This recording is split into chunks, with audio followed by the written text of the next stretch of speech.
This video is sponsored by Mode Shopping app. வணக்கம், இது தவமை தமிழ். நான் உங்கள் சத்யா ஸ்ரீதர்.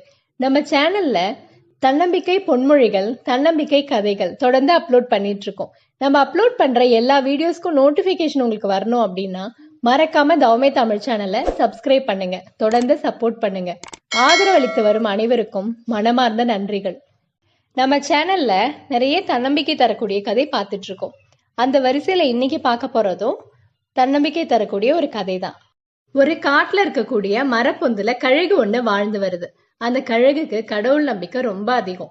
அது கடவுளை வேண்டி தினமும் தியானம் இருக்கு. அப்படி ஒரு நாள் தியானம் இருக்கும்போது அதுக்கு ஒரு சந்தேகம் வருது. நம்ம தினமும் கடவுளை வேண்டி தியானம் இருக்கோமே, இந்த விஷயம் கடவுளுக்கு தெரிஞ்சிருக்குமா அப்படின்னு யோசிக்குது. உடனே வானத்தை நோக்கி கடவுளை பார்த்து கேக்குது. கடவுளே, நான் தினமும் உங்களை வேண்டி தியானம் இருக்கனே, இந்த விஷயம் உங்களுக்கு தெரியுமா அப்படின்னு கேக்குது. கடவுள்கிட்ட இருந்து பதில் வருது. கண்டிப்பா எனக்கு தெரியும், என் மேல உனக்கு அதிக நம்பிக்கை இருக்கிறதும் எனக்கு தெரியும் அப்படின்னு கடவுள் சொல்றாரு. அதுக்கு ஒரே மகிழ்ச்சி. கடவுள்கிட்ட இருந்து பதில் வந்ததும் மீண்டும் கடவுளை பார்த்து கேக்குது. எனக்கு இன்னைக்கான உணவு கிடைக்குமா அப்படின்னு கேக்குது. கண்டிப்பா கிடைக்கும், நானே அனுப்பி வைக்கிறேன் அப்படின்னு கடவுள் சொல்லிட்டு மறைஞ்சு போயிடுறாரு. கழுகுக்கு இன்னும் சந்தோஷம் அதிகமாயிடுது. இன்னைக்கு இறை தேட வேண்டிய அவசியம் இல்ல, கடவுளே நமக்கு உணவு தர்றேன்னு சொல்லிட்டாரு, அதனால நம்ம மீண்டும் தியானத்துல அமரலாம் அப்படின்னு சொல்லிட்டு தியானத்துல அமருது. காலையில இருந்து தியானத்துல இருக்கு. இரவு நேரம் ஆகியும் உணவு வந்த பாடில்ல.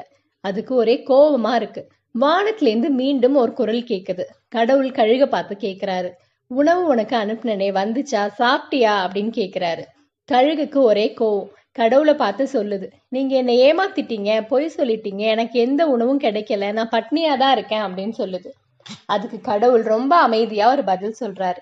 நீ எப்ப எனக்கு இன்னைக்கு உணவு வேணும்னு கேட்டியோ அப்பயே நான் உனக்கு உணவை அனுப்பிட்டேன், கொஞ்சம் பின்னாடி திரும்பி பாரு அப்படின்னு சொல்றாரு. திரும்பி பார்த்தா ஒரு தவளை இருந்து கிடக்கு. இதுதான் உனக்கான இன்னைக்கு உணவு, ஆனா நீ திரும்பி கூட பார்க்கல, கடவுளை அனுப்பிடுவாரு அப்படிங்கிற அந்த தைரியத்துல நீ தியானம் மட்டுமே பண்ணிட்டு இருந்த. கடவுள் நம்பிக்கை இருக்க வேண்டியதுதான், ஆனா உன்னுடைய முயற்சி அப்படின்னு ஒரு முயற்சியும் இல்ல, சிறு முயற்சி கூட இல்லாம வாழ்க்கையில வெற்றி அடைய முடியாது, முயற்சி திருவினையாக்கும் அப்படின்னு சொல்லிட்டு கடவுள் மறைஞ்சு போயிடுறாரு. இந்த கதையில இருந்து நம்ம கற்றுக்கொள்ளக்கூடிய பாடம், முயற்சி இருந்தாதான் நம்ம வாழ்க்கையில வெற்றி அடைய முடியும். முயற்சி திருவினையாக்கும். வாழ்க்கையில 1000 தடைகள் வரலாம், நம்ம விடாமுயற்சியோடு இருந்தா கண்டிப்பா வெற்றி அடையலாம். விடாமுயற்சி விஸ்வரூப வெற்றின்னு சொல்லுவாங்க. கண்டிப்பா முயற்சி பண்ணிக்கிட்டே இருங்க, வெற்றியாளரா மாறுங்க. வேறொரு கதைக்களத்துடன் மீண்டும் சந்திக்கிறேன். நன்றி, வணக்கம்.